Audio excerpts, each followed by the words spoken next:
Bonsoir à tous. Enfin, bonsoir ou bonjour à tous. Ici Laystar. On va se retrouver sur un reportage d'Arte aujourd'hui qui s'appelle La Grande Malbouffe que j'ai retrouvé sur YouTube.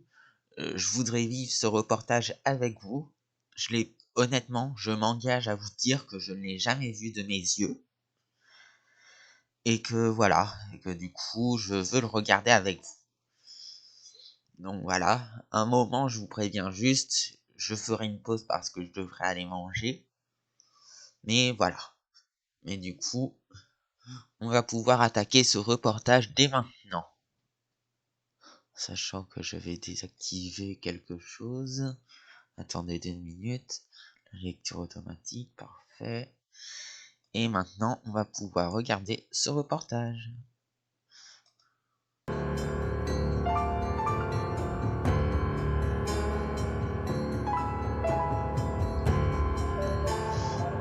Le système qui nous nourrit a perdu la tête. Jamais dans l'histoire, nos magasins n'ont offert un tel choix. Wow. Pourtant, notre budget alimentaire n'a jamais été aussi bas. Et jamais l'obésité et le diabète n'ont été aussi répandus. C'est clair. Qui a habitué les consommateurs à manger des produits extrêmement sucrés, extrêmement salés, avec des couleurs complètement chatoyantes? C'est les industriels. Attends, je vais baisser le son. Est-ce qu'on peut bien manger en mangeant industriel? Oui et non. Oui, vous pouvez, parce qu'il y a des industriels où en fait l'usine c'est juste une cuisine agrandie. Mais par contre, si industriel veut dire ultra transformé, c'est-à-dire où on essaye de gratter des marges, des sous, etc. Là non, vous êtes sûr de ne pas bien manger. Ah ouais. Si l'objectif c'est exclusivement de faire un prix bas, il y a une créativité incroyable qui s'exerce dans l'industrie alimentaire. Mais plus personne, dans cette obsession du prix, n'a véritablement de vision complète sur ce qui se passe sur l'ensemble de la chaîne.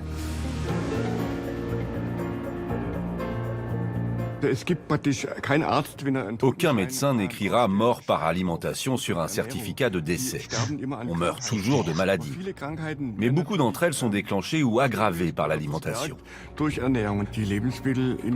L'industrie alimentaire est opaque, car elle a peur que les gens apprennent ce qui s'y passe.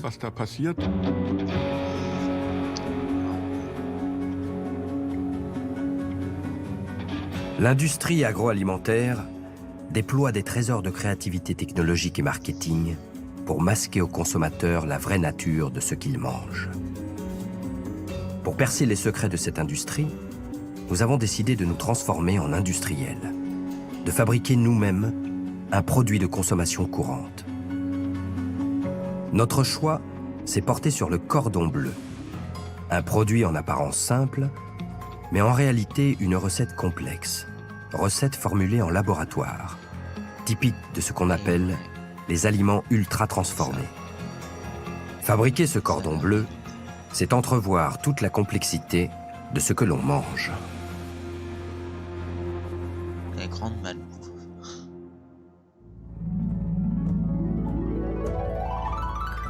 Un cordon bleu, Wow. c'est une escalope de volaille panée, Ah, j'adore. repliée sur un cœur de fromage et viande fumée.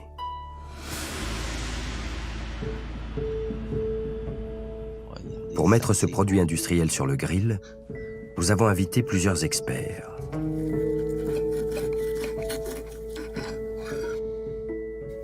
David Garbous a dirigé le marketing d'un grand charcutier industriel français, Fleury Michon. Cordon bleu, c'est agréable. Je peux pas dire que c'est bon. C'est un produit pratique à cuisiner, rapide. C'est assez symbolique de ce que l'industrie agroalimentaire a construit depuis une cinquantaine d'années.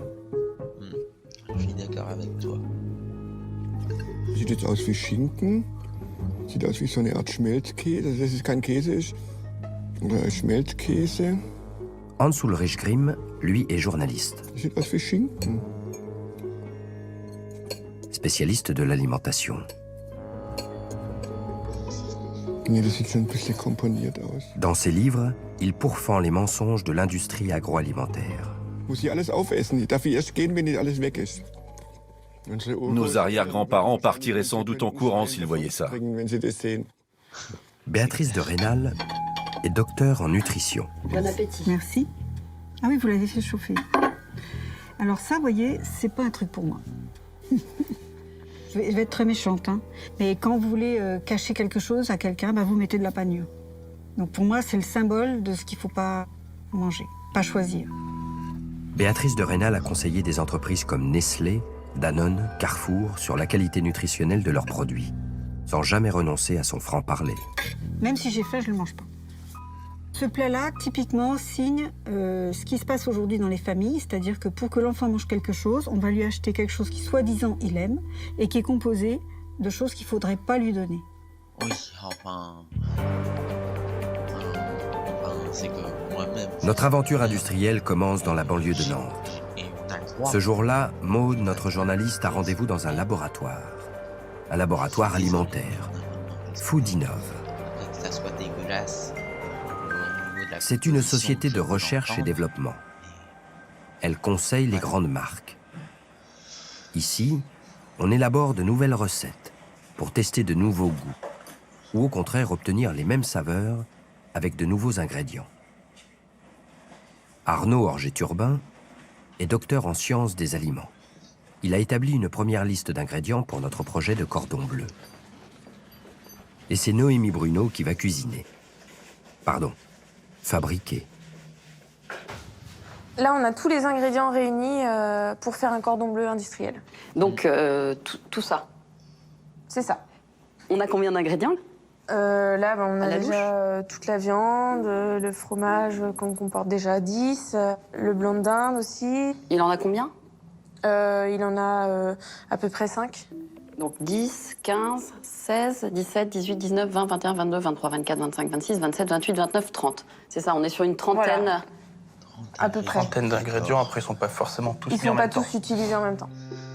Pour un cordon bleu maison, C'est la saveur. 5 La ingrédients santé, ça suffisent. vient en débattre.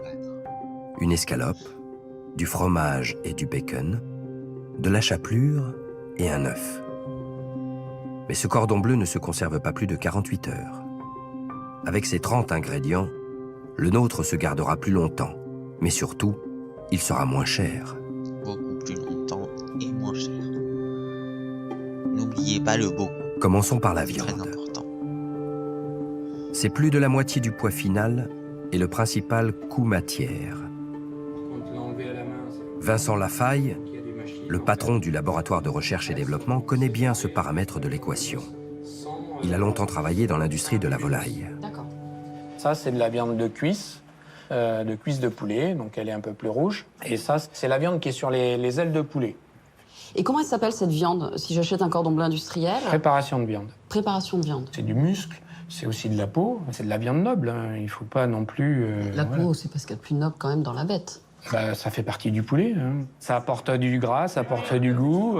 Non. D'accord. Et après, ce qu'il faut pas, c'est en mettre en quantité très importante, évidemment. Pourquoi est-ce qu'on n'a pas que des vraies escalopes comme celle-là? Pour avoir un produit standard, avec une escalope comme ça va être compliqué. Alors que si je fais un cordon bleu avec ça et qu'ils vont tous faire la même taille, c'est plus facile à doser. Après, c'est beaucoup plus facile à remettre en œuvre d'un point de vue industriel. Ça coûte combien, ça, au kilo, par exemple? Alors ça, c'est moins de 2 €, quoi. Et ça? Pareil. Un vrai filet de volaille label rouge coûterait jusqu'à 15 fois plus cher.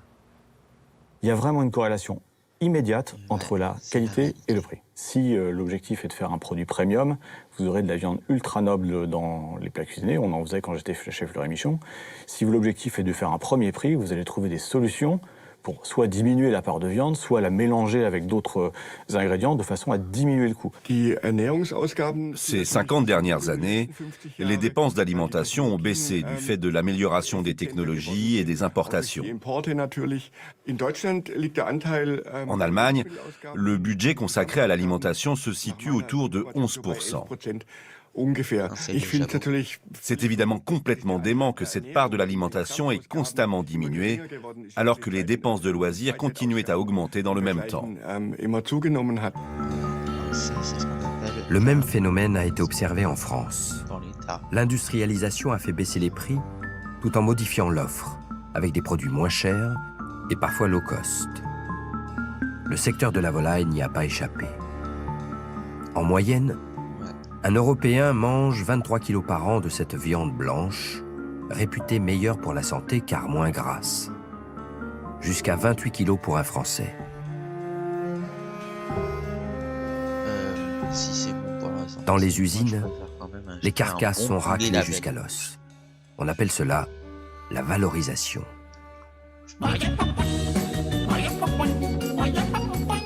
En nous montrant des poulettes bien vivantes et dansantes, la publicité met en scène le cordon bleu, sans avouer qu'il sert surtout à valoriser les découpes. Ce coup de génie du marketing vient des années 80. Tous les jours au moment du dîner, c'était la même histoire. À l'époque, la vente des poulets entiers décline. Le consommateur préfère le blanc. Il fait la fine bouche sur les ailes et les cuisses. Pour les recycler, les industriels inventent de nouveaux plats. Baby burger perdu.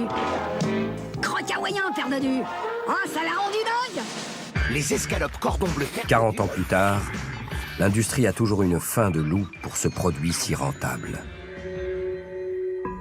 Et ouais, ça a l'air réalité. Je vais prendre 50-50 d'ailes et de cuisses pour faire un mélange à peu près plus C'est la homogène. réalité. Celle-là va amener un peu de gras, un peu de peau pour donner plus de goût. Après, En tout cas, on voit que la viande comme telle, elle se tient pas. Là, on peut pas faire un cordon bleu avec une viande. Ah non, on peut pas faire. Donc vous allez l'agglomérer, rien ne vaut c'est ça un bon Je vais prendre des cordon fibres de bleu. blé. Après, c'est compliqué de le Et faire. je vais venir ajouter. Ça va être pour garder l'humidité, parce que là, dans la viande, l'eau, elle est contenue dans les cellules. Là, on a complètement mixé, donc on a un peu explosé toutes les cellules. Donc, à la cuisson, on va essayer de recapter l'eau pour pas que ça soigne dans le produit. Donc là, on va prendre du dextrose, qui est un sucre.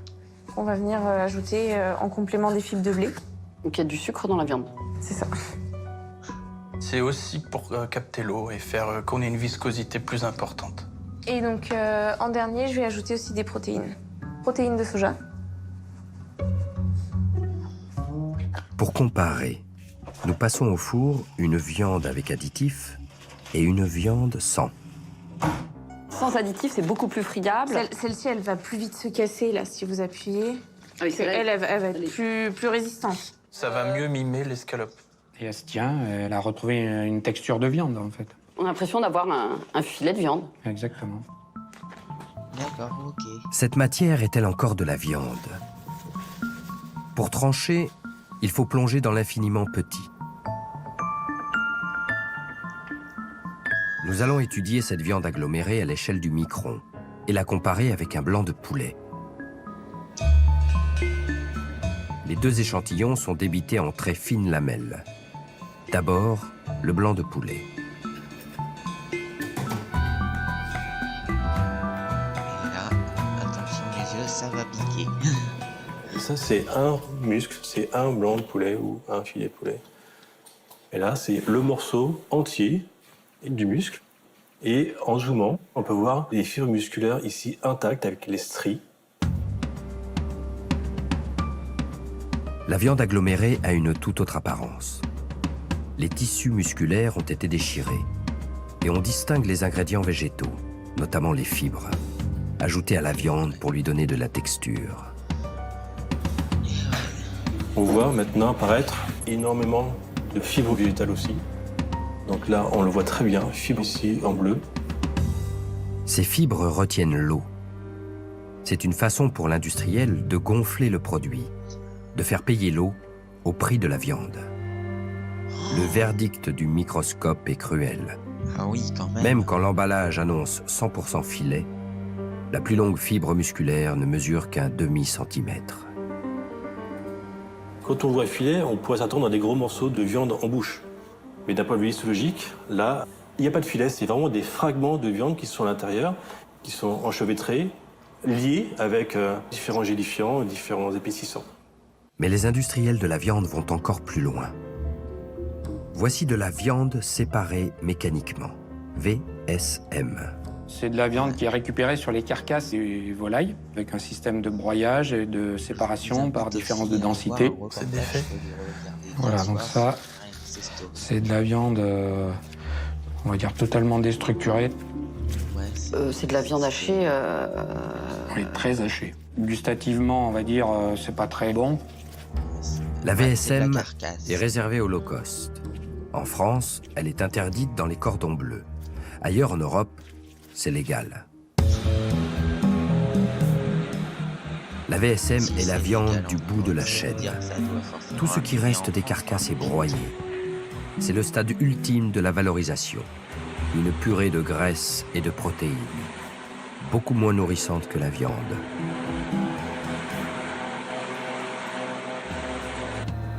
Au microscope, la VSM apparaît comme un patchwork. Presque plus de fibres musculaires, mais des intrus. Donc là, c'est cartilage. Donc fragments cartilagineux, ici, ici aussi. En clair, on mange de L'os apparaît aussi en bleu.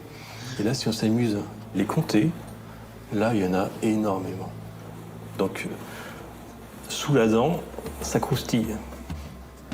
On peut trouver la VSM dans ces types de produits-là, protéines de sang et viande séparée mécaniquement de porc. Encore dans les snacks, que les enfants aiment beaucoup. Peau de poulet en premier, viande de poulet 28%, mais viande de porc séparée mécaniquement 20%. Ce n'est pas de la viande. On trouve vraiment la VSM dans les produits bas de gamme, voire très bas de gamme. Il y a quand même des gens qui sont défavorisés parce qu'ils n'ont pas les moyens forcément d'acheter de la qualité.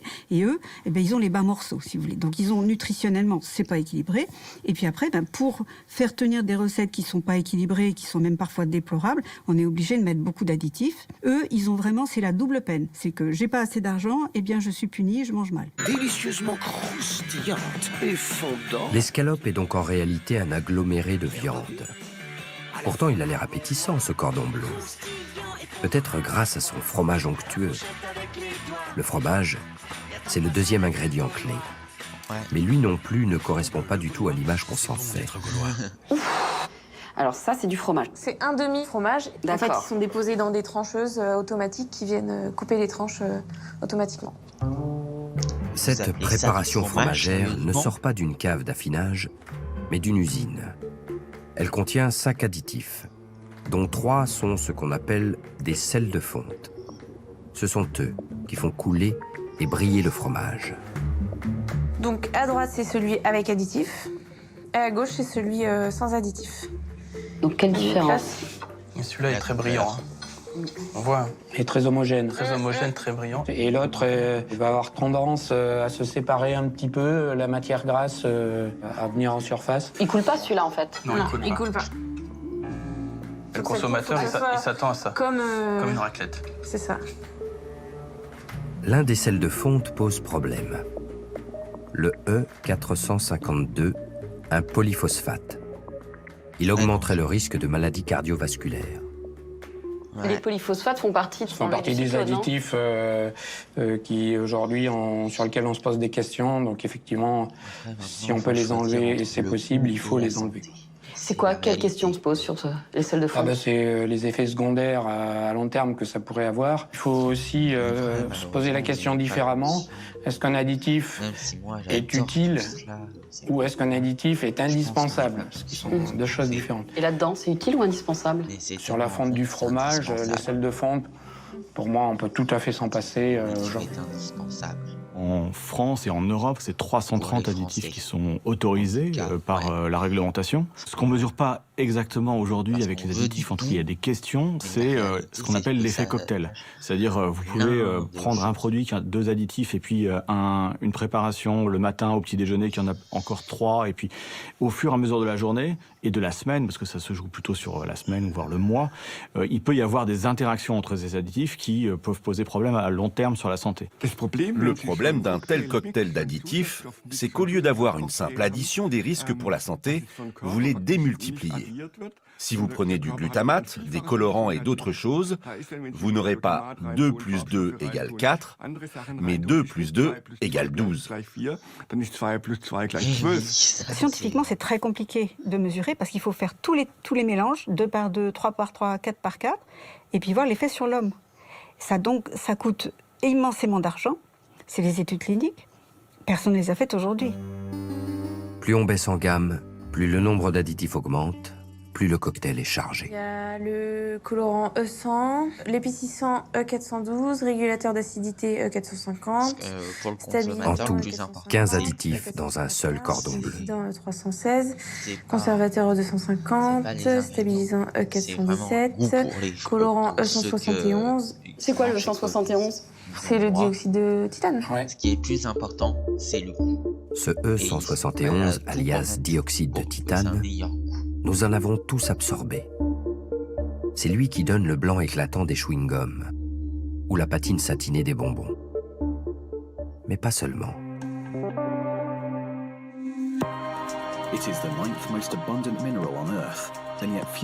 Le dioxyde de titane est caché mais partout, selon le slogan de ses fabricants.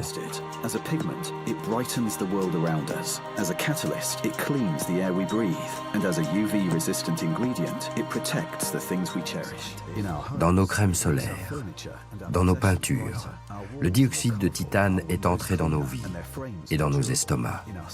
S'agissant du cordon bleu, il sert à blanchir le fromage. On le blanchit parce que finalement on l'a coloré indirectement avec les sels par rapport à un fromage classique. De toute Donc, façon, finalement, en regardant ce reportage, on rectifie ce que... Donc on met un qu'on a additif produit. qui jaunit et un autre pour blanchir. Pour le reblanchir. C'est délirant. Tout à fait. Donc, de toute façon, c'est interdit maintenant, donc on n'en trouvera plus. En 2020, la France a banni le E171 des assiettes parce qu'il contient des nanoparticules. Ces particules sont 10 000 fois plus petites qu'un millimètre. Avec cette taille, elles traversent les tissus du corps humain. En France, l'Institut national de recherche agronomique s'intéresse au E171 depuis 2013. Pour évaluer la dangerosité des nanoparticules, le dioxyde de titane a été testé sur des rats pendant 100 jours. Ce que l'on constate quand on donne à l'animal du E171, il traverse la paroi de l'intestin et ensuite on se retrouve ici mêlé aux globules rouges de la circulation sanguine. Dans l'heure qui suit l'ingestion de E171. Toutes ces particules qu'on retrouve dans le sang se retrouvent finalement à circuler dans des organes systémiques. On parle du foie, on parle de la rate. Et même jusqu'au cerveau, il y a des démonstrations chez l'animal qu'il y a une accumulation susceptible, ce qui reste à montrer, de perturber le fonctionnement des dits organes. Ah oui, d'accord. Une autre équipe de l'INRA a prouvé qu'au bout de 100 jours seulement, 40% des rats à qui on a donné du E171 ont développé des lésions précancéreuses. Impossible à transposer directement chez l'homme, mais suffisant pour alerter les autorités sanitaires. Tout aliment contenant du E171 est interdit en France depuis le 1er janvier 2020.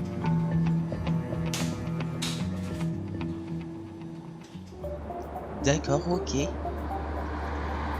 Ça donne Pour interdire vraiment les tout ça. nanos, Je sais encore pas. faut-il les voir, les mesurer. C'est la spécialité du Laboratoire national de métrologie. Avec les progrès des microscopes électroniques, les nanoparticules n'échappent plus au regard.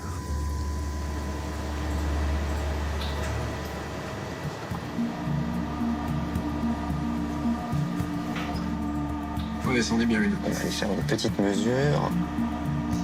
Et quand le laboratoire s'est saisi du E171, il n'est pas arrivé aux mêmes conclusions que les industriels.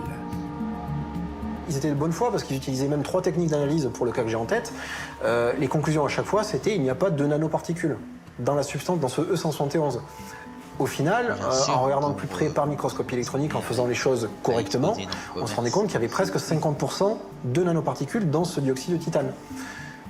Et en 2021, Tout simplement parce que les techniques qu'ils avaient utilisées pour avoir l'information, grosso modo, étaient aveugles sur l'éventuelle présence de nanoparticules. Donc elles n'étaient pas adaptées.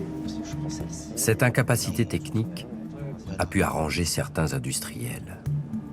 Des nanoparticules ont depuis été trouvées dans d'autres additifs. Prenons ces épices. Elles contiennent du E551, du dioxyde de silicium. C'est un additif très répandu qui évite aux poudres de s'agglomérer. Comme le E171, il regorge de nanoparticules. On ne se posait pas de questions parce qu'il y avait soit il n'y avait pas les moyens techniques pour vérifier ou pour mettre ça en évidence, soit il n'y avait pas les interrogations de la part de la société, du consommateur. Donc au final, répondre à la question de savoir combien d'additifs dans l'industrie agroalimentaire contiennent des nanoparticules, c'est aujourd'hui une question, on va dire, auquel on ne peut pas répondre. Au nom du principe de précaution, la France a donc retiré le dioxyde de titane de l'alimentation.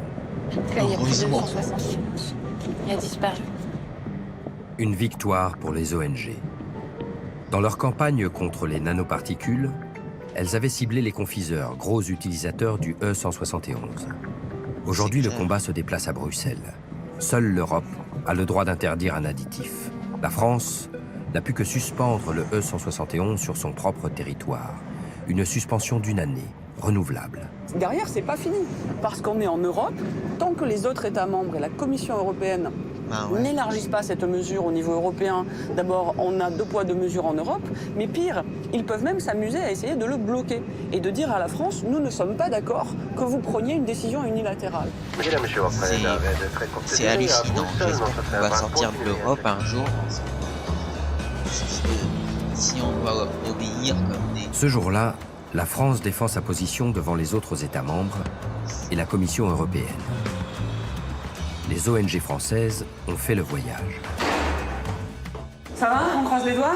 Ouais. Comment ça va se passer aujourd'hui? Je croise les doigts. Elles font le pour point que avec l'Europe d'autres puisse associations interdire ce actives à genre de choses. Bruxelles.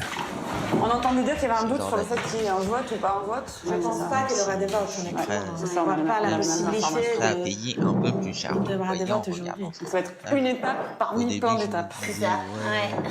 Le feuilleton continue. De toute façon, Est-ce on que m'a vous pas avez entendu identifié dire un seul pays qui soutient que la j'étais France? pour ce Ah, ouvertement, ouais. Dans un façon ouverte, Il n'y a aucun État qui a donné vraiment une position publique sur son soutien à la France. Et c'est ça l'enjeu, c'est pour ça qu'on travaille ensemble. C'est que nous, ce qu'on cherche, c'est à ce que d'autres États membres se déclarent en faveur de la mesure française. Sur le E171, il n'y a aucun gouvernement qui même est d'accord pour répondre et nous donner sa position. Ça, déjà, c'est un scandale. Et quand tu fais la réunion avec des Les États sont fabricants, frileux c'est et quoi les vos lobbies positions, actifs. vous pouvez nous dire, vous savez, Celui du dioxyde de titane, par exemple. Ils se démènent pour que la France reste isolée. Sont secrets. Et là, il s'agit absolument, je pense, pour l'industrie de bloquer ça. Et donc, à partir de ce cas de l'alimentaire, se joue, je pense, beaucoup plus de choses. Parce que quels sont les plus gros secteurs qui utilisent le dioxyde de titane? En fait, c'est la peinture, c'est le plastique. Quand vous allez voir sur les sites des lobbies des plastiques, ils vous parlent de 270 milliards d'euros d'impact sur une possible classification comme cancérigène. Là, ça vous donne effectivement une échelle de à quel point, en fait, cette petite substance, dans le cadre de la discussion de l'additif, en réalité, a vraiment un poids pour d'autres secteurs et qu'en réalité, c'est beaucoup d'autres secteurs qui craignent qu'effectivement, avec ce précédent, eh ben, on ouvre les portes à possiblement des classifications et puis des réglementations qui seront plus difficiles, voire des interdictions. S'attaquer au E171, c'est s'attaquer à un des lobbies les plus puissants d'Europe. Le CEFIC, le lobby de la chimie.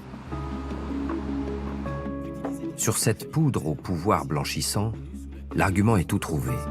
Son utilisation est approuvée par l'Autorité européenne de sécurité des aliments. Décrocher un rendez-vous avec le porte-parole nous a pris 5 mois. Un peu long pour l'entendre répéter en boucle le même argumentaire. La sécurité du dioxyde de titane a été examinée au moins 4 fois par l'Autorité européenne de sécurité des aliments. Et pour eux, il n'y avait pas de problème. Cette interdiction ne repose sur aucune preuve. Donc, je pense qu'il n'y a pas vraiment de raison de maintenir cette interdiction, parce que la sécurité est incontestable. Donc, vous voulez mettre fin à cette suspension? Oui. Dieu, vous êtes aveugle.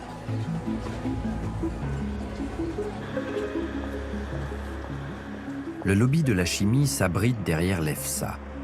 Mais l'Agence européenne de sécurité des aliments est-elle si rassurante sur le E171?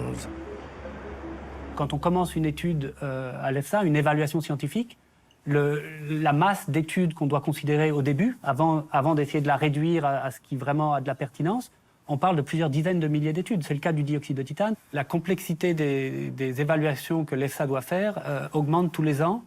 Et ça met une tension sur nos moyens, sur nos ressources, sur nos experts. L'Europe attend que soit démontrée la nocivité du E171. Côté français, la logique est différente. Le principe de précaution prime, tant que la non-toxicité n'est pas prouvée. On avait, sur ce sujet spécifique du E171, un manque de données et les fabricants, les utilisateurs de E171 n'avaient pas apporté les réponses. Donc c'est pour ça que la décision a été prise de suspendre la mise sur le marché au niveau français.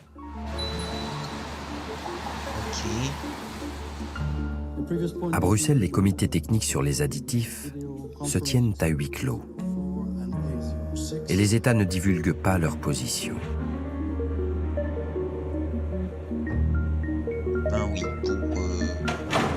Oui, Les discussions des comités restent non publiques. C'est-à-dire que moi, je suis consommatrice italienne. Je ne peux pas demander à connaître la position de mon propre pays sur un additif que mes enfants consomment. Vous demandez au gouvernement italien sa position et vous le faites de façon suffisamment convaincante pour qu'il vous la communique.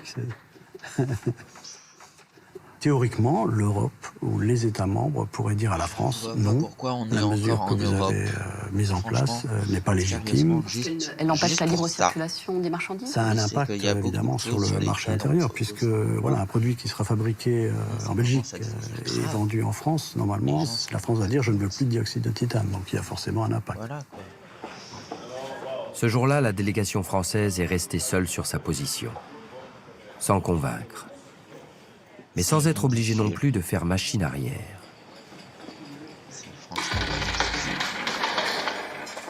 Pas simple dans une Europe à 27 de se débarrasser d'un seul petit additif.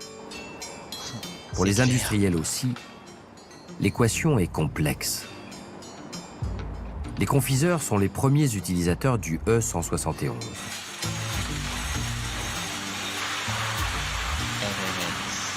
En Alsace, l'usine Mars fabrique de petites billes de chocolat. 130 millions par jour. Pour toute l'Europe. C'est le E171 qui leur donnait ces belles couleurs. En 2018, le groupe cède à la pression des ONG et décide de se passer du E171, devançant sa suspension. Le casse-tête commence pour la directrice de l'usine. D'abord, trouver un substitut. Au début, on a le cœur chocolaté. Ensuite, on va rajouter une couche de sucre, puis une couche opacifiante. Donc c'est cette couche qui vient recouvrir le marron du chocolat pour permettre ensuite la dépose de la couleur. Et c'est dans cette couche qu'on avait du dioxyde de titane qu'on a remplacé par l'amidon de riz. Et c'est ce qui va permettre qu'une fois la couleur apposée, elle garde toute sa vivacité. On a vraiment une très très belle couleur, un très beau rendu du produit. Trouver le substitut aurait coûté 40 000 heures de recherche et développement. Et ce n'était que la première étape. Passer de la poudre de E171 à l'amidon de riz, c'était passer de sacs de 25 kilos à des big bags d'1 tonne. Pas le même conditionnement, donc des travaux d'aménagement. On a fait des tests en essayant de réutiliser nos équipements, mais malheureusement, le procédé qu'on utilisait ne fonctionnait pas. Donc il a fallu qu'on adapte complètement notre recette, nos équipements, rajouter une étape de process supplémentaire pour pouvoir utiliser cet amidon de riz.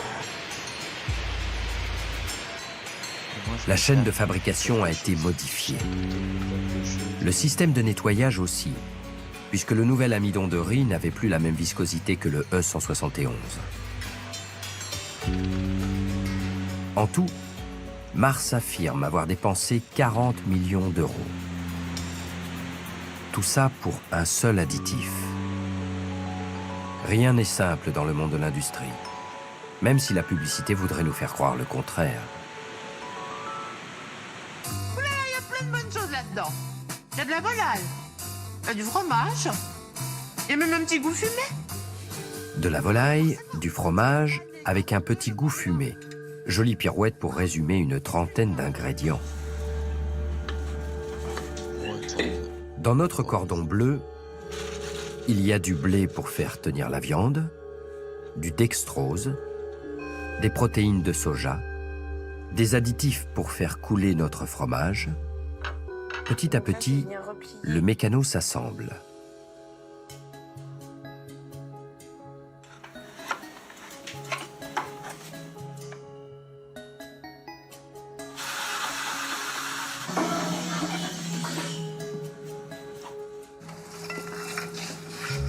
Et voilà, un cordon bleu. C'est appétissant comme ça, avec le sel de fonte quand ça coule. Monsieur industriel.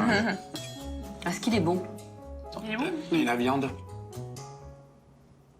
C'est un peu moins juteux forcément qu'une escalope. Elle est assez compacte, voilà. elle est compacte. Hein. Oui, elle se tient bien. Elle se tient bien. Voilà. C'est le cordon bleu, je suis habitué à manger. Industriel. La recette est maintenant élaborée. Nous avons notre prototype. Le moment est venu de passer à la production en série. Comme de vrais industriels. Nous avons assez de matières premières pour produire 340 cordons bleus.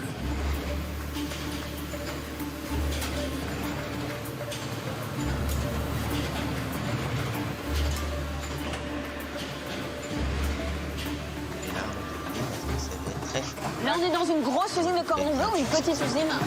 Une petite, on va dire, parce qu'en fait, il n'y a qu'une ligne. Généralement, dans les usines de cordon bleu, il y a plusieurs lignes. Il y a beaucoup d'usines qui tournent en 3/8, quoi, en 24 heures sur 24. La formeuse modèle la viande. La trancheuse lui ajoute sa tranche de dinde fumée et son fromage.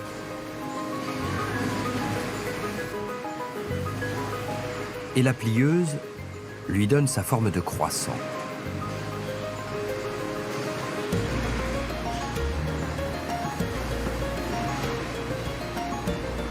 Un traitement de choc auquel notre préparation résiste, sans se désagréger. C'est l'intérêt des additifs.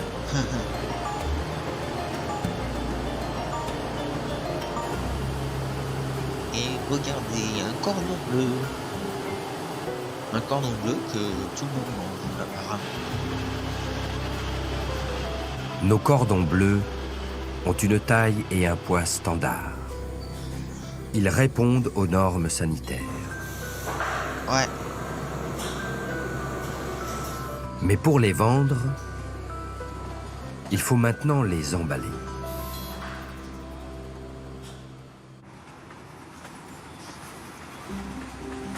En Allemagne, Dr Oetker fait partie de la mémoire collective. Ce géant de l'agroalimentaire a son musée, avec une relique, le premier sachet de levure de la marque. Depuis 1891, les emballages ont bien changé. Ils sont toujours plus colorés, et ces couleurs sont source de danger, à cause des encres. Les encres d'impression peuvent contenir des substances toxiques qui contaminent les aliments. Ce sont des huiles minérales, les MOA et les MOSH, avec un H pour hydrocarbures. Les premières sont cancérigènes, les secondes s'accumulent dans le corps humain qui ne sait pas les éliminer. Dr Oetker a dû s'attaquer à ces huiles minérales dérivées du pétrole. Avant, on en avait à cause des encres d'impression en couleur. Nous avons donc demandé à nos fournisseurs d'utiliser des encres sans huile minérale. Mais à côté de ça, il peut aussi y avoir des contaminations venant du carton lui-même, de la boîte où sont conservés les produits. Pourquoi dans le carton? Parce qu'avant d'être recyclé en emballage alimentaire, il a eu une première vie. Une vie avec des encres et des colles dont les fibres gardent encore la trace. Paradoxe. Le recyclage, ce bon geste pour la planète, peut se retourner contre le consommateur. Ouais, faut savoir ce qu'on veut. Cette possible imprégnation du carton n'est connue que depuis une dizaine d'années. Le laboratoire public de Münster, en Westphalie, a été en pointe dans cette prise de conscience. En Allemagne, ça a commencé par le scandale des calendriers de l'Avent. Le 26 novembre 2011, des huiles minérales, des moches et des moa, ont été décelées dans des chocolats contenus dans des calendriers de l'Avent en carton. Le protocole est strict. On teste les emballages et les aliments, mais séparément. Voici le résultat. Un chromatogramme. Les pics correspondent aux huiles minérales qui se retrouvent ici à l'identique dans tous les échantillons. On voit très nettement que les chromatogrammes, celui des emballages et celui des aliments, sont similaires. C'est comme une empreinte digitale. Ça nous apporte la preuve que, dans ce cas, l'aliment a été contaminé par l'emballage. Voici des exemples de ce que nous analysons. Des cartons de céréales, un paquet de couscous. Ici, on a du riz importé, par exemple. C'est typiquement le genre d'emballage qu'on trouve en Inde ou dans les pays arabes. Ce sont des fibres synthétiques et dessus, des couleurs imprimées. Celles-ci contiennent donc des huiles minérales, moches et moa, qui peuvent contaminer le riz. En Allemagne, les investigations se sont d'abord portées sur les produits secs, le riz ou les pâtes, qui sont plus faciles à analyser. L'analyse de la poudre de lait pour bébé est beaucoup plus complexe. Il faut la préparer d'une façon particulière, car sans cela, on ne trouve pas d'huile minérale dedans. Ou alors on obtient des résultats faussés. Pour des résultats solides, il faut des technologies pointues. Tous les pays n'en ont pas les moyens. Il n'y a aucune norme européenne, seulement des guides de bonnes pratiques nationaux non contraignants. Quand on parle des huiles minérales, on a un risque qui est identifié, mais on n'a pas encore de méthode d'analyse pour le quantifier, pour le mettre en évidence. Et donc on n'a évidemment pas de réglementation, parce que pour pouvoir mettre en place une réglementation, il faut des méthodes analytiques qui soient partagées pour qu'il y ait une méthode de référence, pour que tout le monde parle de la même chose et puisse faire des analyses. On est sur des thématiques qui ne sont absolument pas défrichées.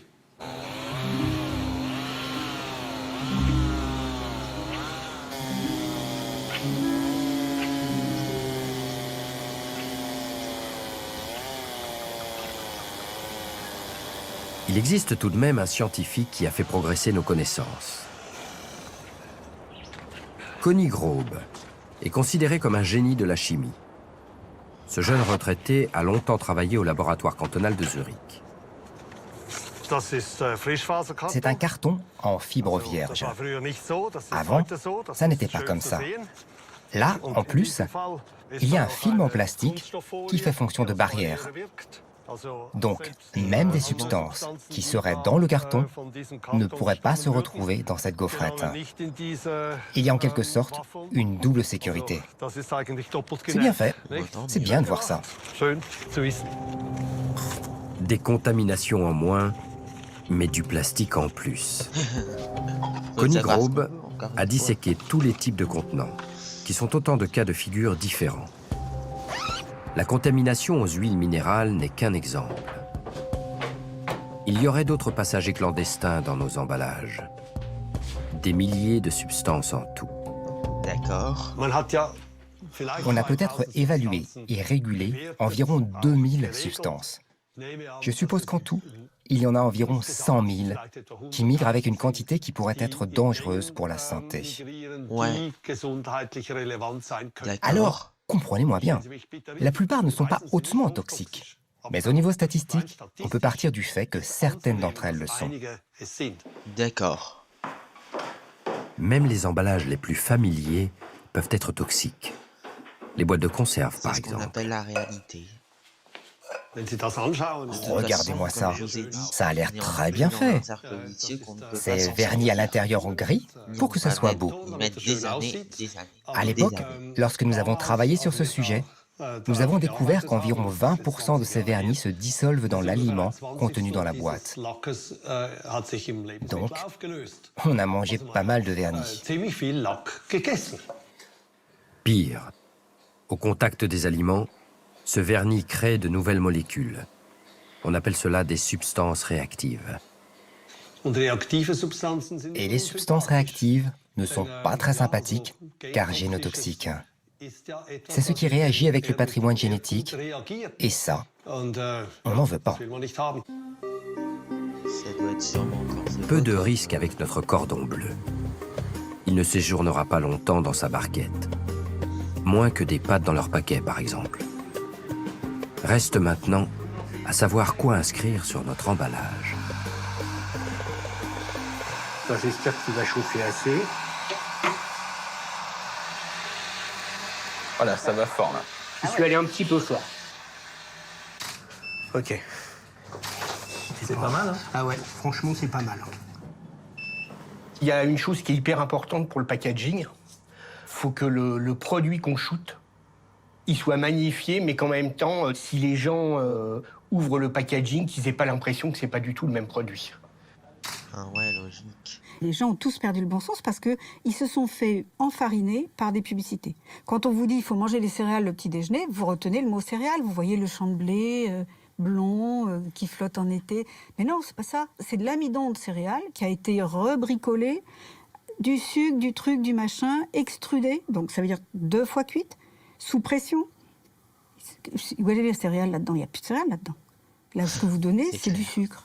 Alors, appelons les choses par leur nom. Si vous dites que c'est des croquettes, là, c'est plus clair. Il fallait trouver un nom à notre cordon bleu. Ce sera cordon mieux. Et là, on voit toutes les mentions. Le packaging, c'est un jeu de Tetris. En fait, il faut rentrer au chausse-pied un peu toutes les informations et puis essayer d'avoir une bonne hiérarchie de lecture. Les informations essentielles sont ici. Les ingrédients apparaissent par ordre décroissant de poids. Ici, le principal est la viande de poulet. Ce tableau indique les valeurs énergétiques. Et les industriels ajoutent leur argument marketing.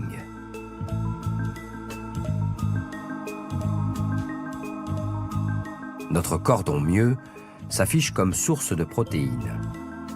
Une évidence pour un produit à base de viande. Il se déclare aussi sans huile de palme. Notre cordon bleu, je pense qu'il n'a jamais eu d'huile de palme. Sur certains packs, on voit des mentions comme sans gluten sur des produits qui n'ont jamais eu de gluten. Comme à une certaine époque, on voyait sans parabènes partout, alors que certains produits n'avaient de toute façon pas besoin de parabènes. De laisser penser qu'on aurait fait évoluer une recette, alors qu'en fin de compte, on se dit juste que bah non, il n'y a pas un ingrédient qu'il n'y a jamais eu dans la recette, c'est pas sérieux. Mais ça a été en tout cas souvent pratiqué, et ça l'est encore. Le marketing, c'est l'art d'embellir quand même. Donc on maquille la mariée un peu quoi, pour qu'elle soit bien vendable. Mais attention, je dis souvent moi qu'il faut mieux faire ses courses par derrière. Vous prenez votre emballage et tout de suite vous regardez derrière. Ne tenez pas compte de ce qu'il y a mis devant. Regardez derrière la liste des ingrédients. Et là vous savez tout. Ok. La face principale comporte tout de même un logo utile pour le consommateur. Le Nutri-Score. Alors, c'est pas obligatoire, c'est un étiquetage volontaire. Donc, les entreprises choisissent ou non de l'afficher. Nutri-Score est un système d'étiquetage nutritionnel simplifié qui permet tout de suite au consommateur d'évaluer son produit. Alors, c'est surtout important, en fait, de l'évaluer dans la catégorie en comparaison des autres produits de la catégorie. Un produit qui est en A, en B, en C de la même catégorie, si on veut le meilleur équilibre nutritionnel, on prend le A, quoi. Pour choisir, les consommateurs ont aussi une autre arme, leur smartphone. Et ouais, c'est comme ça. La technologie a de la... Pour évaluer nos aliments, les applications se multiplient. Yuka est la plus populaire en Europe. Elle est née d'une anecdote. Benoît, jeune papa, n'arrivait plus à faire ses courses. Trop de références. Arrêtez de vous jeter sur le pain au fromage, mangez des fruits. Il a l'idée d'une appli pour se repérer dans la jungle alimentaire. Avec 2 associés, il crée Yuka. Aujourd'hui, la communauté compte près de 20 millions de membres en Europe. Alors c'est cette équipe d'une dizaine de personnes qui fait trembler l'industrie agroalimentaire. Oui, c'est ça. On n'avait pas imaginé ça, maintenant on avait quand même l'ambition de réussir à faire bouger les choses. Jusqu'à présent, je pense que les consommateurs se rendaient pas forcément compte aussi qu'ils pouvaient avoir un vrai impact. Et là, oui, en fait, ils se sont rendus compte que des millions de consommateurs ensemble qui arrêtent d'acheter un produit, des millions de personnes qui changent leurs habitudes, ça fait bouger les industriels. Quand Yuka est né, ça a fait peur à énormément d'industriels. Parce que, de manière extrêmement simple, avec un flash, il venait donner une information qui n'était pas immédiatement disponible, voire que le marketing essayait d'habiller. C'est-à-dire que quand vous aviez beaucoup de sucre, vous mettiez plutôt en avant, par exemple, le goût, et vous oubliez de dire que pour avoir tant de goût, vous aviez beaucoup de sucre. Yuka, c'est immédiat et radical. Il vous dit, il y a beaucoup de sucre. Ah ouais. Alors vous pensez qu'il va avoir quel score sur Yuka ?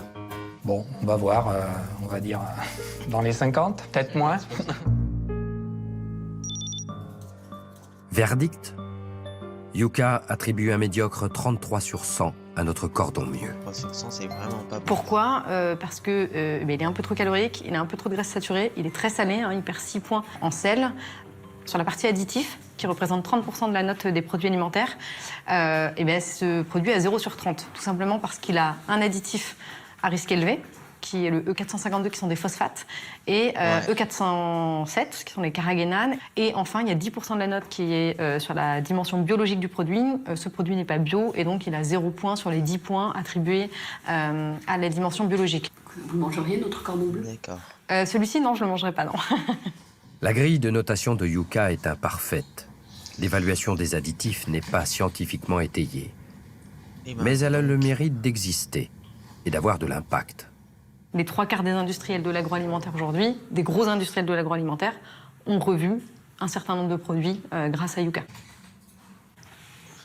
Cette gamme de soupe, par exemple, elle a été reformulée, donc elle a été complètement revue, c'est-à-dire qu'ils ont supprimé les arômes artificiels, ils ont réduit le taux de sel, ils ont supprimé le sucre, parce qu'il y avait du sucre dans cette soupe, et ils ont enrichi en légumes. C'est plus un concentré de chimie, ça redevient à peu près une soupe comme on pourrait faire à la maison, en fait. Le fabricant de soupe va jusqu'à remercier les consommateurs, et à travers eux, Yuka. Chers Français, merci d'avoir râlé au sujet des soupes toutes prêtes. Ah, c'est tellement salé, on pourrait déneiger avec, disons.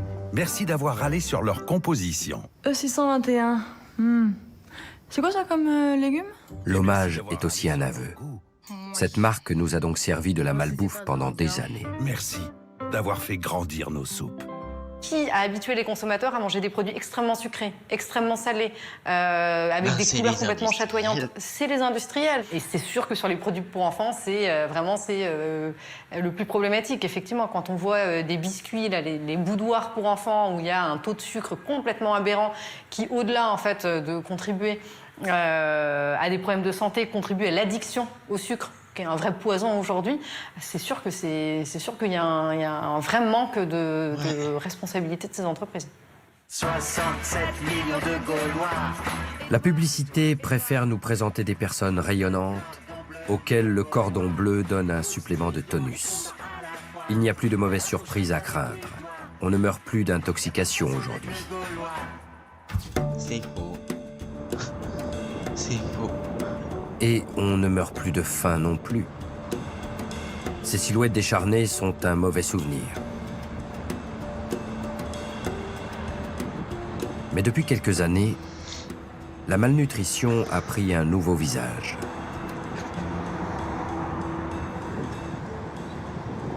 On parle aujourd'hui clairement d'épidémie d'obésité.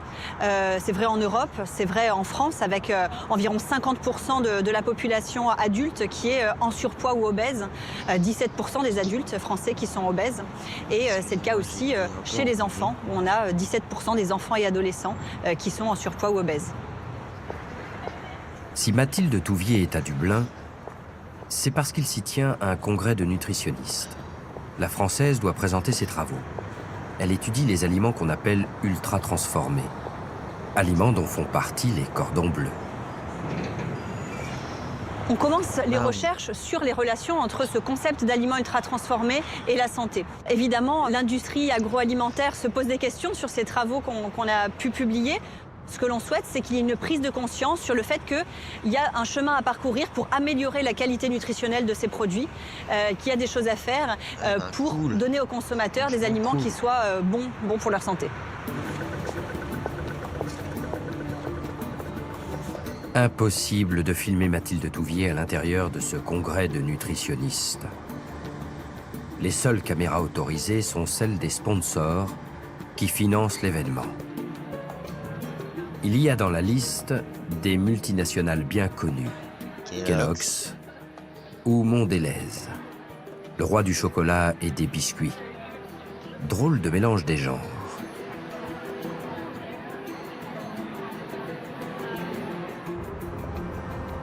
C'est donc dans son laboratoire de la région parisienne que nous avons retrouvé Mathilde Touvier.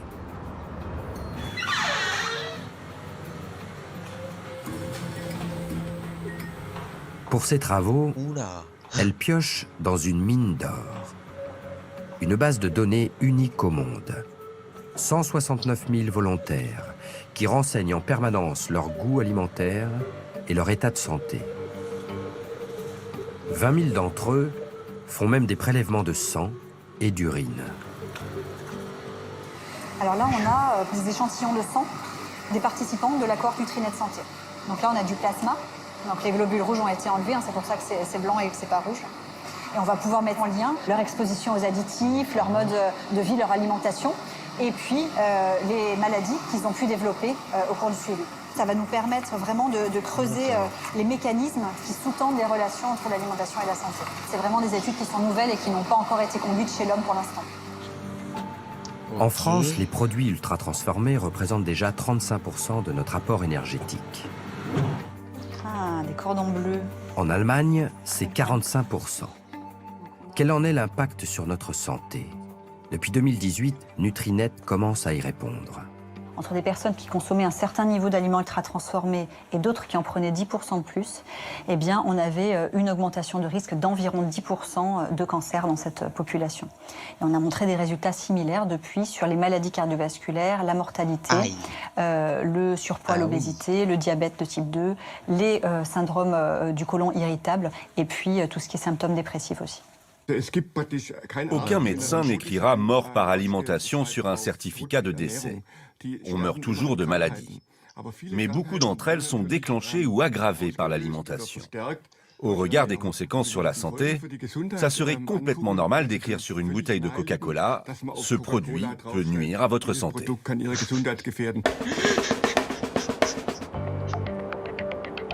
Sous la pression, les industriels essaient de simplifier leurs étiquettes, d'écarter certains additifs. Nous aussi, nous allons essayer d'améliorer notre cordon bleu. On appelle cette démarche le Clean Label. Traduction, étiquette propre. Ce n'est pas une norme, c'est un effort dans la bonne direction, doublé d'un argument marketing. Avant, on avait tous ces ingrédients. Donc le passage en clean, on a enlevé ça. Sur le glucose. On a enlevé les sels de fonte et les carragénanes du fromage. On a gardé juste de l'amidon qui est présent dans le fromage clean. Et ensuite dans la viande, donc on est passé de cette viande hachée là à de l'escalope de dinde. Du coup, on peut enlever les fibres et les protéines de soja, où on peut garder un peu de dextrose pour faire le liant, parce que si on a des structures un petit peu, ce sera plus facile à former d'un point de vue industriel. On a changé de blanc de dinde fumée aussi, qui a moins d'additifs. Donc 1, 2, 3, 4, 5. 4, 5, 6, 7, 8, 9. On a une dizaine d'ingrédients. Une dizaine d'ingrédients contre 25-30. 25-30 pour la version standard. Ouais.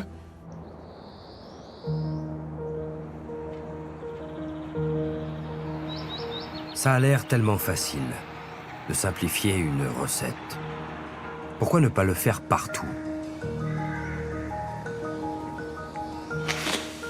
Au pied du massif des Vosges, la charcuterie André Bazin fabrique des spécialités locales et des produits charcutiers pour les industriels.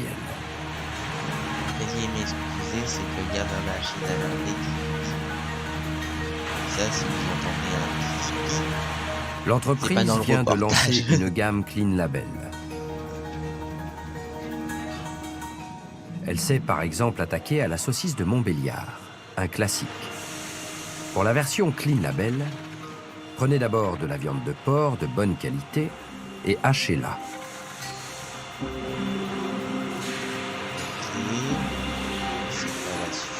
Oubliez le nitrite, l'additif qui rend le jambon rose et que l'on suspecte d'être cancérigène.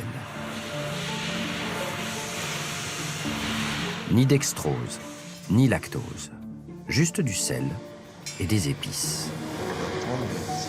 Quand vous enlevez les additifs, les éléments additionnels, vous n'avez pas du tout le même goût. Vous retrouvez des goûts de viande qui sont beaucoup plus forts, vos épices ne ressortent pas exactement de la même manière. Et là, on est obligé de refaire un travail vraiment de est-ce qu'on met plus de gras, moins de gras, est-ce qu'on met un petit peu plus de poivre, de sel, moins de sel. Il y a tout un retravail finalement de l'aromatique du produit. Ça fait plaisir à entendre. Et puis, il y a la logistique. Pour passer des saucisses standards aux saucisses Clean Label, il faut nettoyer la ligne avant de lancer la production. Pas question de retrouver des résidus de nitrite ou de lactose dans la Montbéliard haut de gamme. Sauf que sans nitrite, la durée de conservation change. Elle diminue même de moitié. 80 jours pour une saucisse classique, 40 pour une Clean Label. Donc on va faire plus de production, plus fréquemment, donc plus de nettoyage, pas gérer de stock, être en flux tendu. Pour la grande distribution, ça veut dire de la même manière ne pas faire des stocks trop importants, faire tourner beaucoup plus les produits, plus de livraison, plus de réception, plus de mise en rayon. Et puis pour le consommateur, c'est aussi quelque part accepter et prendre le réflexe de dire, bah voilà, mon produit, je l'achète, il est valable 5, 6, 7, 8 jours, mais pas 20, pas 30. Il y a un dernier écueil avec le Clean Label, peut-être le plus important. Sur la version avec nitrite standard, on est plutôt sur 3 € le paquet en prix de vente en magasin final, environ 3 €. Sur la version sans nitrite, on va plutôt être proche des 4,50 € à peu près. Vous avez 1,50 € d'écart sur le paquet final. Une grosse différence. Faut savoir ce qu'on C'est veut. une grosse différence. Qui s'explique par plein de choses. En fait, à la fois des process plus compliqués, plus de viande car moins d'additifs dans le produit, donc le produit fini est forcément plus cher. Il se vend bien? Il intéresse beaucoup. Mais est-ce qu'il se vend? Il se vend. Il faut prendre le temps de faire connaître, d'expliquer, référencer dans les magasins, changer un peu les habitudes du consommateur. Le prix est plus élevé, il faut du temps. Ces Montbéliards sont plus chers et un peu différentes. Le consommateur a tout pour être désarçonné. Une fois que les saucisses seront cuites, on va se rendre compte qu'elles sont complètement grises. Alors ça peut interpeller au premier abord, parce qu'on aurait plutôt l'habitude qu'elles soient roses, justement. Donc voilà, on s'est dit simplement, on va mettre un petit message sympa, pas d'inquiétude, c'est normal. Il est sans nitrite, donc il est gris. C'est vous qui les avez mal habitués, les consommateurs, quelque part, vous les industriels? Peut-être, effectivement, ouais, je pense, c'est juste. C'est tellement ancré. Pour moi, l'exemple le plus probant, c'est le jambon. C'est tellement ancré dans l'esprit commun que le jambon est rose, alors qu'il est plutôt gris. Il est gris, le jambon, je confirme. Pour l'instant, ce Clean Label est un marché de niche. 5% seulement chez ce charcutier industriel. 5%, c'est bien, quoi.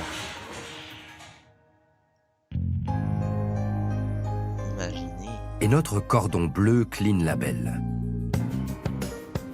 Mieux noté par les applications, il a de nouveaux arguments de vente. Car moins de gras, moins d'additifs, moins de sel, et un Nutri-Score passé de C à B. Mais comme pour la Montbéliard, tout se paie. Sur le prix de revient, on est du coup en prix matière à 3 € du kilo.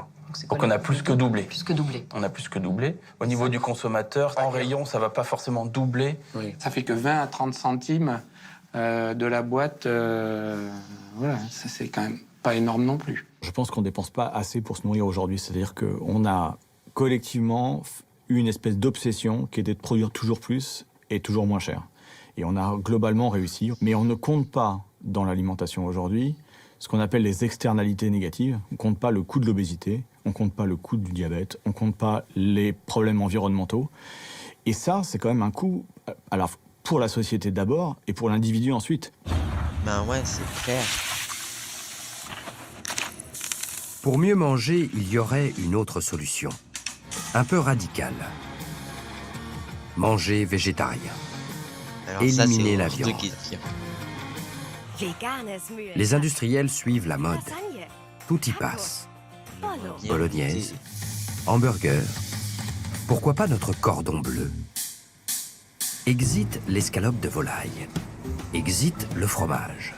Nous nous lançons dans le cordon bleu végétarien. Et même vegan. Alors ça, c'est le fromage végétal. C'est du faux fromage, en fait. C'est végétal. On n'a pas le droit de l'appeler fromage. D'accord. Donc il y a le fromage et ça. Et les tranches végétales. C'est de la fausse viande. C'est pour remplacer le jambon. C'est vegan ou végétarien, ça? Ah, c'est vegan. C'est-à-dire qu'il n'y a rien d'origine animale. Rien d'origine animale. C'est bluffant, on dirait de la viande de grison. Cette fois, on n'ajoute plus de poudre à la viande. On prend des poudres pour faire de la viande. De ces grains minuscules va sortir le cordon bleu du futur. Farine de blé pour la base, protéines de pois pour la texture et l'apport en protéines, fibres de pois toujours pour structurer et enrichir en fibres. Tout se dose au milligramme. Un rêve d'industriel. C'est très intéressant pour l'apport nutritionnel en fibres, vous savez qui est quoi, recommandé moi, et j'adore qui va faire nous de la permettre, cuisine. si on parle du Nutri-Score, d'obtenir après ce reportage, je dirais une je meilleure pense que notation je vais du produit. un défi, c'est de, Dernier c'est de me texturant faire un pour former hamburger l'escalope, végétal. de la levure maltée. Donc sans Maintenant, il faut relever le sans goût vrai avec encore fromage d'autres poudres. et sans viande noire. Alors Quel ça, c'est goût les ça a. arômes naturels. Je suis de soucieux poulet. de savoir. Ils sont véganes. C'est quoi un arôme vegan? Il y a quoi là-dedans? Par exemple, on peut reproduire un goût de poulet avec des levures. C'est ça. On peut reproduire un goût de poulet avec des levures. La d'accord. levure va pouvoir apporter des notes viande. C'est quoi celui-là? Alors lui, c'est un autre arôme de poulet. En fait, Vous avez deux arômes différents? c'est ça. Pour quelle raison? Alors il y en a un qui est plus sur une note le gras du poulet et l'autre qui est plus une note de poulet qu'on reconnaît tous le goût du poulet. Mais on pourrait peut-être faire complètement autre chose. On Si pourrait quelqu'un ne faire veut pas manger de complètement un viande, jetin. pourquoi manger de l'arôme poulet? En fait, on est peut-être dans la première génération de ce type de produit. On ne va pas trop dérouter le consommateur des goûts qu'il aime bien. Et peut-être qu'il y aura une autre génération, et il y en a déjà, où justement on va se dire, ben non, on fait complètement abstraction de ce type d'ingrédients.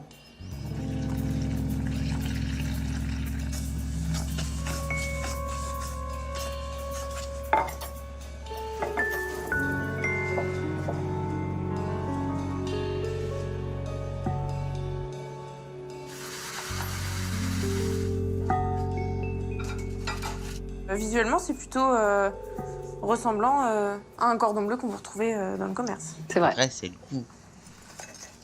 Parce que Il a l'air un petit peu dur, non? Un peu. On n'a pas toute l'humidité d'une escalope classique. Alors, On est c'est très bon. croustillant. Donc ça, je trouve que c'est plutôt bien. C'est spécial, hein? La texture de l'escalope est assez... Assez compact et Assez pâteux, compact, mais Peut-être pas un hamburger, mais je me disais faire Les quelque plats chose. véganes, ça ne quelque veut pas chose du tout qui dire se ça, cuisine de bien au base contraire. avec de la viande. La plupart des produits véganes vont être ultra transformés parce que pour pouvoir faire un patty, une fausse saucisse, etc., il faut beaucoup de choses dedans. Hein. Donc c'est végétal, oui, mais c'est ultra transformé. D'accord, ok. La version végane de notre cordon bleu est un mélange complexe.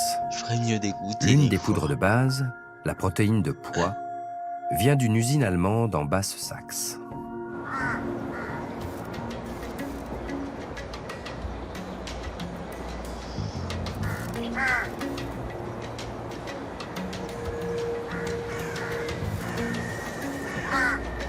C'est qu'on n'est pas à la fin du reportage, je pensais qu'on était à la fin du reportage.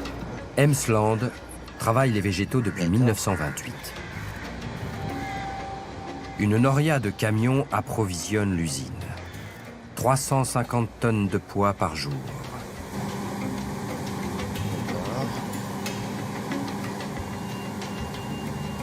Cette petite légumineuse a toutes les vertus. Elle est riche en protéines, sans gluten et sans OGM. Avant de se retrouver dans notre cordon bleu vegan, elle va subir une métamorphose. C'est le fractionnement, ou cracking. Les pois sont broyés, centrifugés, puis séchés en différentes poudres. Ces poudres sont des sous-produits du pois. Amidon, isolat de protéines de pois, fibres internes de pois ou fibres externes de pois. Avec le cracking, on peut aussi déconstruire la pomme de terre, le lait, les œufs, le soja, le maïs ou le blé. Ah ben cool. Les sous-produits qu'on obtient sont des ingrédients magiques. Les briques de base avec lesquelles l'industrie peut tout recomposer.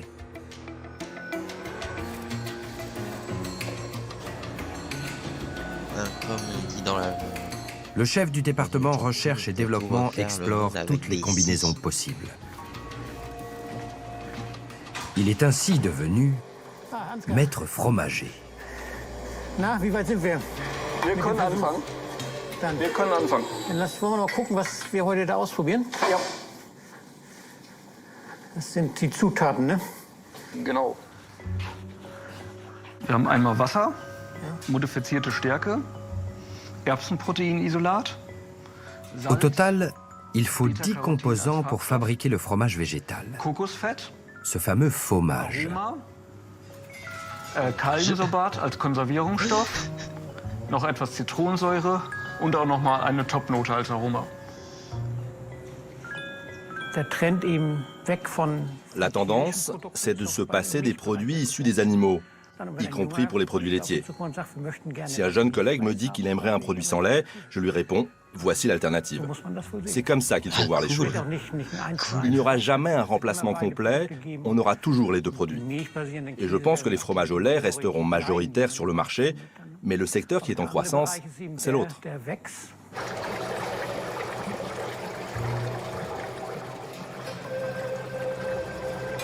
Ici, pas de lente fermentation dans la cave d'un affineur. Le procédé prend seulement quelques minutes. D'abord, on brasse pour obtenir une émulsion. On est quand même très loin du bon fromage français. Lors du processus, c'est sûr, ça ne ressemble pas à du vrai fromage. Ça y ressemble pas du tout, je dirais.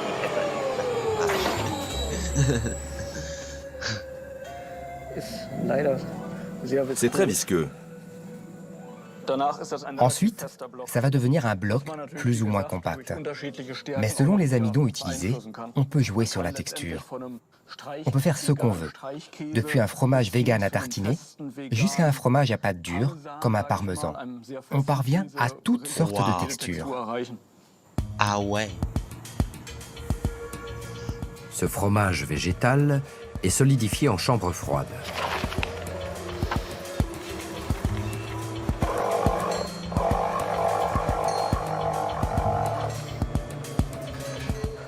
On voit qu'au niveau de la texture, de la capacité à se plier, c'est un très bon résultat. L'élasticité des tranches est toujours très importante. Il ne faut pas que ça casse, mais que ça reste entier. Il faut que ce soit élastique.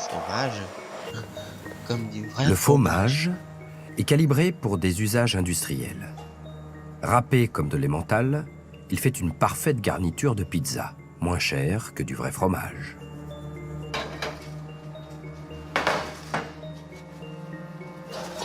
D'accord. Ouah, c'est très intéressant comme reportage. Crémeux. Et pas d'arrière-goût indésirable. Je dirais que c'est une vraie alternative. Un consommateur lambda qui goûterait ça aurait du mal à faire la différence avec du vrai fromage. Surtout quand c'est préparé comme ça, fondu. Franchement, vaut mieux pas faire la différence que... C'est la pizza du futur. Voyez-moi. Oui, une pizza comme ça, avec peut-être en plus du thon végétal dessus. Enfin, avec rien d'origine animale. Ça viendra un jour, c'est certain. Mahlzeit. Na, läuft der Extruder heute? Gerade am Anfang. Après le fromage, voici la viande végétale. Cette fois, la base est de l'isolat de protéines de pois, une poudre aussi concentrée en protéines que la viande.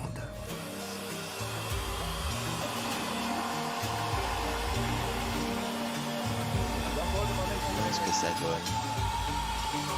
On la transforme en copeaux, plus pratique pour obtenir ensuite toutes les formes voulues.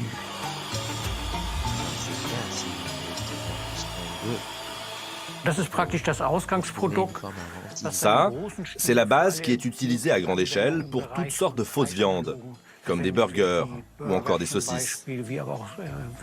Tout se passe dans cet extrudeur qui permet de créer une structure totalement nouvelle au niveau de la masse moléculaire. Il y a différentes réactions simultanées. Il faut s'imaginer qu'il y a une pression énorme là-dedans. Des températures jusqu'à 160 degrés.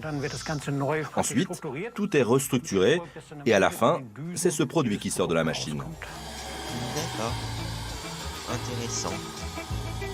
Ces substituts aux protéines animales ont un succès grandissant. L'offre ne peut pas suivre la demande.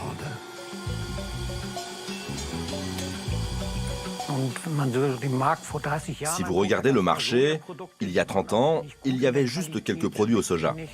Ils n'étaient pas de bonne qualité, n'avaient pas bon goût et avaient une texture molle. Par exemple, les saucisses au soja. Donc, très peu de personnes s'en servaient.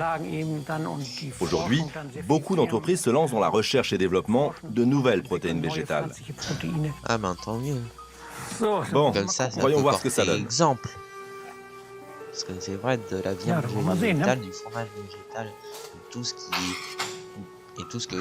Belle peut texture. être végétal, c'est intéressant. L'important, c'est que le goût soit neutre, que ça n'ait pas un goût de pois ou un goût de viande, car ça, c'est une base pour les produits finaux, pour les burgers, les saucisses, etc. Tout ce qu'il est possible de faire. Et ce n'est que plus tard que le goût est donné.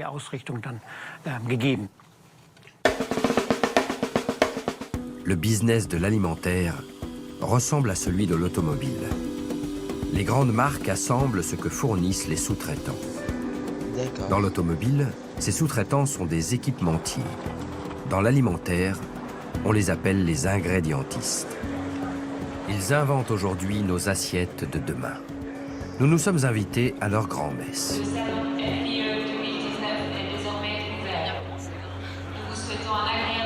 Les noms des plus gros exposants ne vous diront rien. Pourtant, ils sont tous les jours à votre table. Le chocolat de vos céréales a peut-être été fourni par Cargill, le géant américain. Les fibres de votre biscuit sont peut-être passées par les usines de Roquette, le champion français du secteur.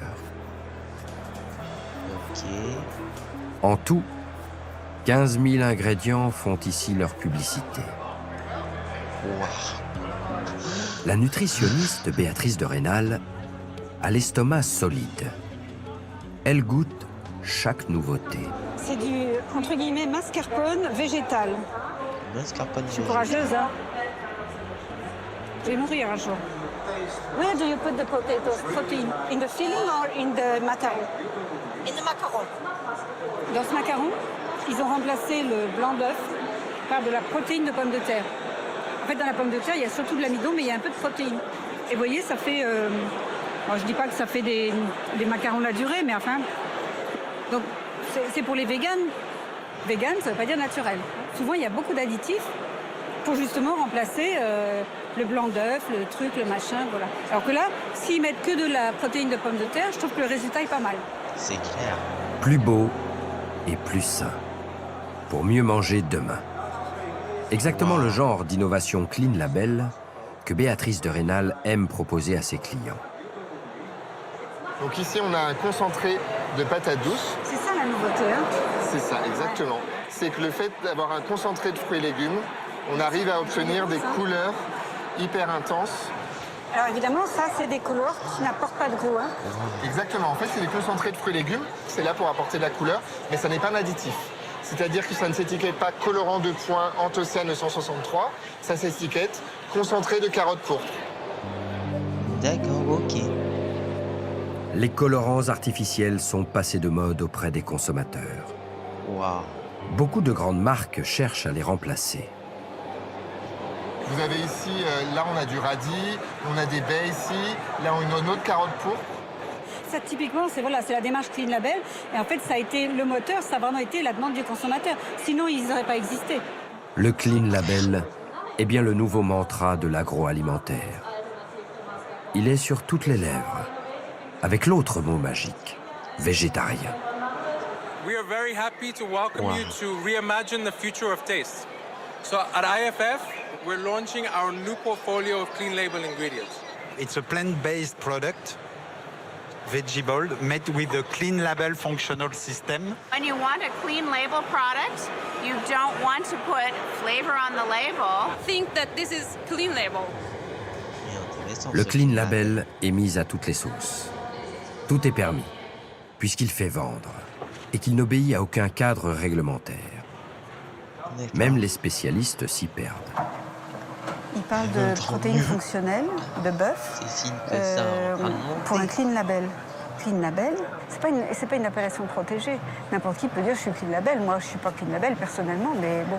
Donc, ça veut dire quoi Clean Label sur un produit comme ça? Bonjour. I would like to know more about your products. Le mystérieux produit Clean Label est un dérivé de sang de bœuf. Cette entreprise belge récolte le sang dans les abattoirs. Elle en extrait les protéines. Protéines qui sont ensuite injectées dans des préparations de viande pour en retenir l'eau. Curieusement, personne ne se bouscule pour nous parler de ce Clean Label-là.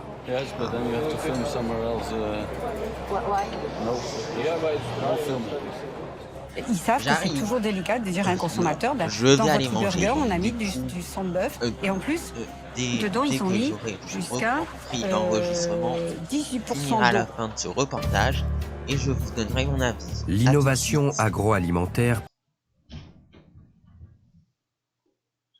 Allez, on continue le reportage. De ses prouesses. Cette société américaine produit par exemple une enzyme miracle, la transglutaminase. Prenez des chutes de viande, ajoutez la transglutaminase, mélangez, laissez reposer. La viande se recompose d'elle-même et vous obtenez un beau steak d'un seul tenant. Cette colle à viande fonctionne aussi pour le poisson. Là encore, on nous demande d'aller voir ailleurs. Il ne veut pas que vous leur posiez la question, qui sont vos clients? Parce que eux, ils peuvent être fiers de leur produit. C'est un produit magique. Il vous reste des petits morceaux de viande, vous mettez tout ensemble avec l'enzyme, ça vous refait un rôti. Donc forcément que c'est pas très... Enfin, le consommateur ne sera pas très content de voir ça. Cette transglutaminase, c'est sur la liste d'ingrédients? Ah non, parce que c'est considéré comme un auxiliaire technologique, c'est-à-dire qu'elle a un rôle lors de la préparation, mais elle est détruite par la cuisson, parce qu'après vous faites cuire, ça la désactive, donc elle n'est plus dedans. Donc la loi vous dit, non, vous n'avez plus cet ingrédient dedans, donc ça veut dire que c'était un auxiliaire technologique. Le consommateur n'a pas l'information. Vous en pensez quoi? La même chose que vous, c'est-à-dire que c'est pas normal. Les enzymes jouent aussi un rôle dans les fromages ou le pain industriel. Ce sont des ouvrières discrètes, censées disparaître du produit final, et donc des étiquettes. Parfait pour la démarche Clean Label. Je voudrais vous présenter la manière dont nous utilisons les enzymes laitières pour le Clean Label. Lorsqu'elles sont inactivées dans vos formulations finales, les enzymes sont considérées comme des auxiliaires technologiques. Donc vous ne les étiquetez pas. De cette manière, votre étiquette devient donc beaucoup plus courte et plus clean. Ces enzymes disparaissent à la cuisson et ne se retrouvent pas dans le produit final. Mais les autres auxiliaires technologiques, il en existe des centaines, et certains laissent des traces dans nos assiettes. Ce sont en réalité des ingrédients cachés. Pour dire la vérité, j'espère que vous êtes assis, c'est que dans un produit alimentaire, on est obligé de mettre la liste des ingrédients, d'accord? Mais on ne vous dit pas tout, parce que les auxiliaires ne sont pas marqués. Les auxiliaires technologiques, c'est quoi? C'est un produit qui a été utile pendant les procédés, et qui disparaît ou est à l'état de traces. Mais moi, ça m'intéresse quand même les traces à titre personnel. Il y a quand même des substances chimiques qui sont utilisées pendant le process et que vous ignorez. Donc ça, c'est d'un point de vue éthique, si vous voulez, aujourd'hui, c'est plus tellement acceptable. Avec les auxiliaires technologiques, on touche à l'alchimie. C'est une pratique aussi vieille que l'industrie. Hubert Bazin l'a vécu de l'intérieur. Il a longtemps travaillé dans les bières et jus de fruits. Il sait que la cuisine et la pharmacie ont des origines communes. Parmi ces substances, il y a des choses qu'on peut utiliser aujourd'hui comme auxiliaires technologiques. En fait, c'est l'utilisation qui fait l'auxiliaire technologique. C'est pas le produit lui-même. Le vitriol, qui est de l'acide sulfurique, serait aujourd'hui classifié comme auxiliaire technologique. Le vitriol, qui au XIXe siècle servait à la fabrication du sucre. Aujourd'hui, l'industrie du jus de fruits utilise des auxiliaires technologiques pour se faciliter le travail.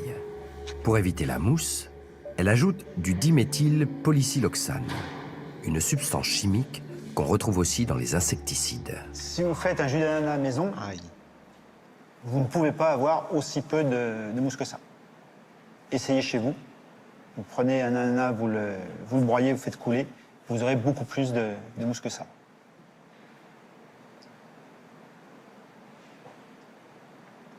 Il est bon. La mousse est un vrai problème industriel. Donc on rajoute un agent anti-moussant, on va embouteiller facilement le jus d'ananas et le consommateur ne sera pas au courant qu'on a rajouté un anti-mousse dans son jus d'ananas. Est-ce que c'est une escroquerie ou une fraude? La réglementation dit que non. Est-ce qu'on pourrait l'étiqueter? On pourrait l'étiqueter. Et l'industrie ne peut pas faire sans anti-mousse? Ça lui coûterait beaucoup plus cher et elle serait beaucoup moins rentable, oui. On pourrait se passer de quasiment tous les auxiliaires technologiques, mais ça aurait des répercussions sur l'aspect des produits qu'on consomme. Si vous prenez de la bière ou du vin et vous essayez de ne pas la filtrer ou de le filtrer sans aucun auxiliaire technologique, vous aurez des vins qui seront troubles, vous aurez de la bière qui sera trouble, vous aurez des choses qui ne seront pas reproductibles d'une fabrication à l'autre. Et le consommateur aujourd'hui n'est pas préparé à ça. Ok. Un autre monde est-il possible? Où les industriels se passeraient de la chimie?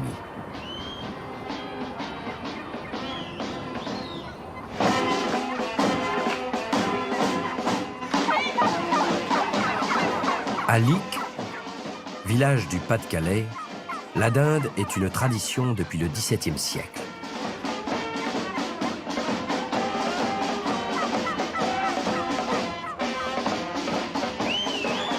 Ici, on continue à produire des volailles label rouge, élevées en plein air. Et on fabrique aussi des cordons bleus, du haut de gamme, plus riche en viande, et avec un seul additif. En fait, pourquoi on n'a pas besoin d'additifs? Parce qu'on a une vraie qualité de produit. Aujourd'hui, les additifs, les conservateurs, c'est des exhausteurs de goût, pour donner du goût supplémentaire. C'est sur cette chaîne que nous avons produit notre cordon mieux. Des centaines de kilos. Cette PME est le seul fabricant qui nous ait ouvert ses portes. Nous avons comparé nos produits. D'un côté, leur cordon bleu. Un seul additif, 12 ingrédients. De l'autre, le nôtre, dans sa version classique. 4 additifs et 30 ingrédients. Personnellement, la chapelure, je la trouve pas assez dorée et granuleuse.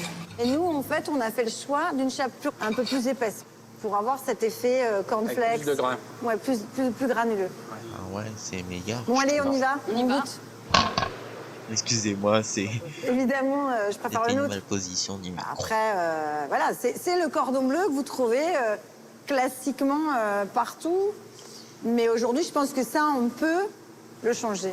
On peut enlever ces additifs, ces conservateurs. Maintenant, ça a un coût. C'est pas une question de centime. Moi, c'est le double. On est tous responsables. Mais l'industriel qui veut que faire de la marge et qui met des cochonneries, entre guillemets, eh bien, en fait, on devrait le boycotter. Avec quelques centimes d'écart, en prenant un produit plutôt qu'un autre, vous pouvez radicalement changer les choses. L'alimentation, c'est tous les jours, entre 2 et 3 fois par jour, et entre 2 et 3 fois par jour, en fonction de ce que vous choisissez, vous pouvez tout changer. Jamais le système qui nous nourrit n'a été aussi puissant. Jamais il n'a été aussi contesté. Quelle alimentation voulons-nous? Quelle santé? Quelle société? L'avenir se lit au fond de nos assiettes. Ouais. Et c'est la fin du reportage. Alors, moi, Ça fait plaisir. Et voilà, le produit fini, prêt à être commercialisé. Attendez. Mais écoutez, franchement, on n'a pas à rougir par rapport à ce qui existe dans les rayons. Hein. Non, non. Moi, je dis, ça donne envie. Vous l'achetez, vous? Oui, oui. Non, vous l'achetez pas. Si. Non, je suis sûre que vous ne mangez pas de cordon bleu. J'en mange pas tous les jours, c'est vrai, mais j'aime bien les cordons bleus. Puis surtout, il est sans huile de palme. Oui. Bon, ça, c'est superflu pour moi. Bon, ben voilà, donc du coup, je vais vous dire ce que j'en pense. Ben, ça apporte de l'intéressement et de l'hésitation sur notre mode de vie actuel. Moi, franchement, j'ai été très impressionné. Donc voilà, moi je pense que déjà il faudrait sortir un peu l'Europe pour ne plus dépendre de cette industrie, pour ne plus dépendre des lois européennes, pour faire à peu près ce qu'on veut, quoi. Ils se rendent pas compte dans leur truc, l'Europe ne se rend pas compte que les produits sont en train de se détériorer à cause d'une constitution européenne beaucoup trop complexe, ou bien faudrait refaire l'Europe. Mais est-ce possible? Je ne sais pas. Donc j'espère que cette vidéo vous a plu, et n'hésitez pas à vous abonner, donc, ou à liker, ça dépend si vous êtes sur YouTube, Facebook. Donc voilà. Voilà, de mon côté, je suis membre de la France Insoumise, depuis pas très longtemps. Mais ce genre de reportage m'a fortement intéressé. Je me demanderais à mes yeux à quelle échelle je pourrais changer le monde. Parce que c'est vrai que moi aussi je mange beaucoup de tout ça, de toutes ces choses. Mais je me rends compte au final, en regardant ce reportage, qu'on peut faire mieux en faisant du fait maison. Moi je pense que le fait maison est très important. Ou bien quelque chose, mais avec des produits beaucoup moins méchants, quoi. Donc le sujet reste à en débattre, et voilà. J'espère que ce reportage vous aura plu. J'espère que mes commentaires aussi. Et puis je vous dis à tous une bonne journée, et puis continuez à regarder des reportages, parce que franchement c'est intéressant, quoi. Moi honnêtement je prépare un CAP dans l'alimentaire, et honnêtement c'est très impressionnant ce que j'ai vu dans ce reportage, je vais pas vous mentir. Donc j'espère que cela va changer nos vies. J'espère que bientôt on pourra enlever tous ces additifs tout pourris. Après voilà, ça ne dépend que de nous tous, parce qu'il faut qu'on soit ensemble pour faire ce combat. Si moi je suis tout seul à faire ce combat, ça servira à rien. Bon, d'après ce que je comprends, je suis pas le seul dans ce reportage. Mais voilà, ce reportage m'a beaucoup intéressé, et voilà, et quand je serai libre de mes propres mains, je je ferai moi-même du fait maison. Donc je vous remercie et je vous souhaite une bonne journée. Ciao tout le monde.